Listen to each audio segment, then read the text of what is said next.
Hello বন্ধুরা, কচুর শাক তো অনেকভাবেই খেয়েছো, এইভাবেও করে দেখতে পারো। আশা করছি সকলের ভালো লাগবে।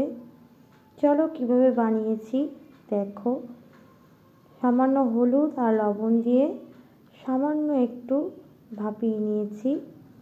এবার সাদা জিরে আর তেজপাতাটাকে ভালো করে একটু ভেজে নিয়ে ভাপিয়ে রাখা কচু, তার সঙ্গে আমি কাঁচা লঙ্কাও একটু ভাপিয়ে নিয়েছিলাম। এবার পরিমাণ মতো লবণ আর হলুদ দিয়ে একটু নাড়িয়ে নেওয়ার পরে ঢেকে রাখবো কিছুক্ষণ। 5 মিনিটের মতন ঢেকে রেখেছিলাম। এবার কচুগুলোকে ভালো করে থেতলে নেব।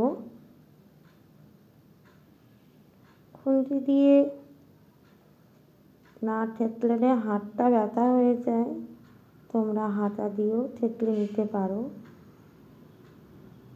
এবার 4টি কাঁচা লঙ্কা দিয়েছি, তোমরা তোমাদের পছন্দ মতো ঝাল দেবে।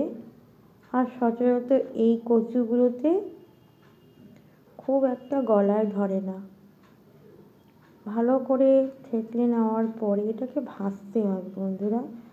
যত এটাকে ভাজা যাবে তত এটার টেস্টটা দ্বিগুণ বেড়ে যাবে। নাড়াতে নাড়াতে হাতটা একটু ব্যথাই হয়ে যায়, তবুও স্বাদ আনাবার জন্য একটু তো কষ্ট করতেই হবে। ভালো করে এটাকে শুকনো করে যতক্ষণ একটু জল জল ভাব থাকবে ততক্ষণ এটাকে ভাজতে হবে। দেখো পুরো শুকনো হয়ে গেছে, এবার তুলে নিচ্ছি। যদি রেসিপিটি তোমাদের ভালো লাগে তাহলে অবশ্যই একটা লাইক কমেন্ট করো, আর নতুন বন্ধু হয়ে থাকলে অবশ্যই সাবস্ক্রাইব করো। আর বন্ধুরা সকলে ভালো থেকো, সুস্থ থেকো।